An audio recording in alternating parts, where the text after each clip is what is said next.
Please excuse me while I slip into something a little more comfortable.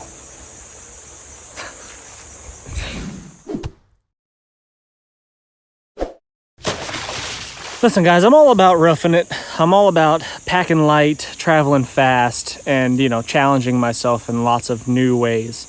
But the truth of the matter is, if you're gonna be out for an extended period of time, getting a good night's sleep, getting some real serious rest is pretty essential for you to continue functioning properly and to do whatever it is you're set out to do.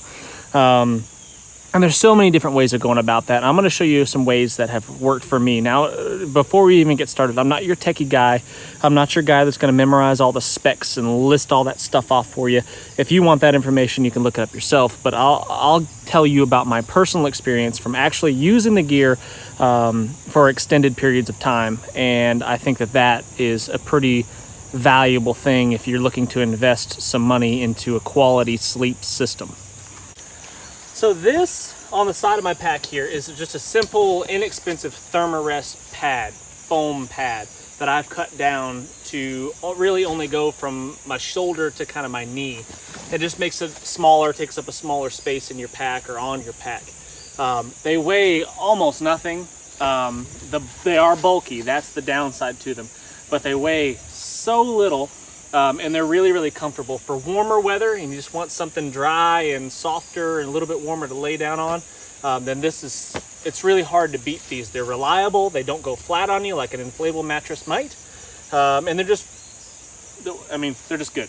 So I really approve of these, and they're not very expensive at all. But as the weather starts to cool down, you need to insulate yourself from the cold, hard, wet ground. And this will work, and you'll be comfy-ish, but not nearly as comfortable as what I'm about to show you. So this is the Q-Core SLX Insulated Inflatable Mattress Pad from Big Agnes, Steamboat Springs, Colorado. And I really like this. I've spent quite a few nights on this thing. I spent 10 straight days sleeping on this in the fall of last year in Maine. And I tell you what, I'm completely sold on this. This thing is extremely comfortable. You look forward to laying down on it every night and getting a good night's rest. And this combined with a quality sleeping bag like I'm about to show you is just, hands down the best night's sleep that I've had in the woods. It takes up a fairly large footprint. It's not tiny, it's not super compact, but it doesn't weigh very much. I think it weighs less than a pound. Again, not the specs guy.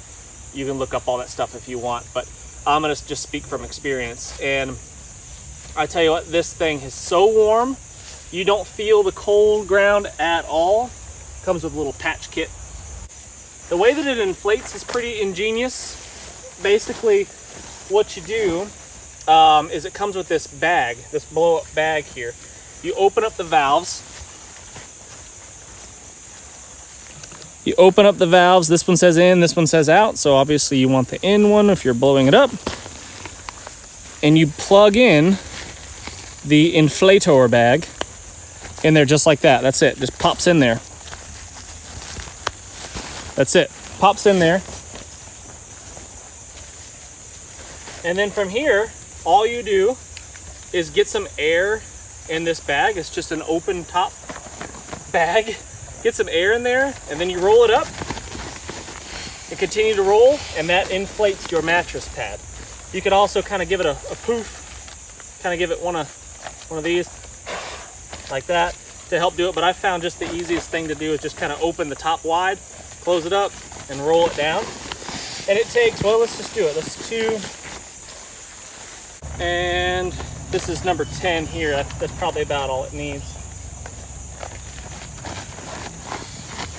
Yep. That's the 10th one right there. And that's it. And then all you do is just pop this thing out, and it's got a valve in it so the air doesn't escape. You don't have to be quick about it or anything. You just put the cap in like that, and then you're good to go, ready to lay down. And what I found to be one of the most convenient things about this is that it kind of traps you in it. You don't roll off of it or slide off of it that easily, especially when combined with a sleeping bag, which we'll get to in a second. But it's extremely comfortable. The only thing that I think would be really cool to add to a mattress like this, which probably exists, I just, you know, again, I'm not the tech guy, probably exists, but the would be a built-in kind of pillow. Big Agnes sells separate pillows that you inflate and kind of do the thing. But if it had kind of just a built-in little hump there on the back or on the head part, that would be perfect. But not absolutely necessary. Now this thing has kind of a Mylar sheet on the inside of it, which will reflect the heat of your body back to you. It's pretty thick, pretty hefty. I would say that's about, say, 3 inches thick, give or take. 20 by 72 is the size. 20 inches by 72 inches. They come in different sizes, but this one fits me really, really well. I'm 5'10", and I love it. I had this thing inflated for 10 days straight. Did not take the air, didn't inflate or deflate it, and it never leaked out once on me. I'm really careful, usually, not right now, but I'm really careful about where I put it down. Having a ground cloth of some sort would be a really good idea. Or even using something like this to put underneath your mattress would even give you an even more warm and cozy evening if the temperatures were getting really cold. But then you got to carry 2 sleep mats, so there's that. But just a ground sheet, even like a piece of Tyvek, something cheap, whatever, disposable something or other, would be good just to prolong the life of your sleep pad. It does come, it's a pretty durable material. It does come with a patch kit, so if you should happen to get a small hole in it or something, you could patch it up. But otherwise, I'm really a big fan of this Big Agnes sleep pad. It's, I mean, like I said, best night's sleep I've had in the woods ever. You can put this in a hammock. I've done that before. So if you're dealing with cooler temperatures and you still want to get up off of the ground, you could slip it right in the hammock and lay on top of it. No problem at all. I've done that, and that works really, really well. Now, in conjunction with this, when the temperatures, I have slept on this pad in South Florida when the temperatures were in the 80s, 90s, and all I've had is just, well, I just slept kind of on top of it with nothing, or just a really light fleece kind of blanket, perfect, covered up with a poncho if it started to rain, whatever, really simple. But if the temperatures start getting cooler, I have added this 15-degree bag. This is also from Big Agnes. This is the Anvil Horn 15-degree Fahrenheit bag. It has Down Tech 650 fill down in it, and this down has been treated with some proprietary blend of something or other that basically is water repellent. It doesn't absorb the water like typical down would. If you get a down sleeping bag wet, typically it's going to take a long time to dry it out. They're the lightest, the most packable, but they do need to stay dry. And the down in this has been treated with something that just keeps it from soaking up the water, and it's pretty amazing actually. But I do one more thing that I'll get to in a second. When the temperatures get even colder or the weather is really terrible, or if I'm expecting awful weather, I'll do one more thing in addition to this. But this sleeping bag, the reason it can be a 15-degree down bag and still be so compact and fit into a smaller pack is that it doesn't have any insulation on the backside, the part that you lay down on. Because, like most of you probably know, the only reason a down bag works is because of its loft, its insulation, right? The dead airspace trapped between all those feathers. And if you lay down on it, that's why hammock camping is cold if you don't lay on top of something. If you lay down on top of that insulation, that down, and you compress it, it's useless. It doesn't serve a purpose anymore. So they've eliminated it basically, and all it has is just this thin layer on the backside with no down in it. It does nothing. It's just this thin outer shell, and it's got these elastic bands that are integrated into the sleep pad. So what you do is you just give it one of these and you wrap it around the sleep pad, and it fits perfectly on it like that. So you're not slipping and sliding on your off of the pad in the middle of the night. Jam it in there like that.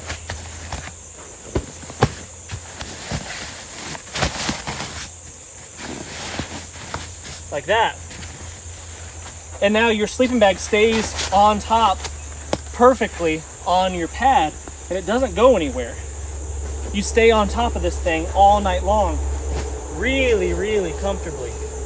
And man, I'm telling you, I just can't, I cannot say enough good things about this system right here. When you're inside of that, I slept, it was, the coldest I think was maybe 20 degrees that I've slept in this bag. It's rated for 15. And man, I was snug as a bug. No problems at all, not cold in the least. And just wearing like long johns pretty much inside of it. So, I mean, I can't say enough good things about this Big Agnes system here. It is so comfortable. It is a mummy style bag, so it's a little bit more confined, but again, you save space like that. But one additional thing that I like to do to make it even more comfortable, let's say the temperatures were getting really low, closer to 0 or colder, whatever. You might want a bigger bag, or I think the sleep pad would still be fine. Or what you could do, there it is add yourself a Goretex layer on the outside, like this one that comes out of the military modular sleep system. If you put this over top of all of what we got going on here, you are, like even the pad, I put the pad in here too, and that could work kind of as your ground sheet. Stick it in there and it fits pretty good. It's a little snug, but again, I'm a 5'10" guy. I weigh about 175, 180 pounds, and I fit in here perfect, no restrictions. I don't feel like I'm jammed too tightly in there. But you set that up like that and zip yourself up into this bivy bag. Holy crap. Cozy, warm. Rain could be pouring down on top of you and you're still going to be okay. Put a little tarp over it or a poncho over top just for a little rain fly. And man, you are living large. So another good feature, like I said, they come, Big Agnes, among other companies, sell inflatable pillows. This comes with a little stretchy pillow kind of pocket holder, which will keep it on your head and not sliding around on you. But man, you wrap this thing around your head, zip that thing fully up along with that, and you are as comfy as it gets. As comfy as I would be sleeping at home in my bed, basically. One critique is, why do they make stuff so dang bright and hideous? What's the deal with all the ultralight camping gear kind of stuff to be these really bright colors? I don't know what's up with that. What's wrong with just, earth tones? But anyway, deflating this thing is super easy. Not that one. You pop this one here, and it just droops away. So in there, I don't know if you could see that, but you can see that kind of mylar layer that's inside of the mattress itself. Hopefully you can see it down inside there.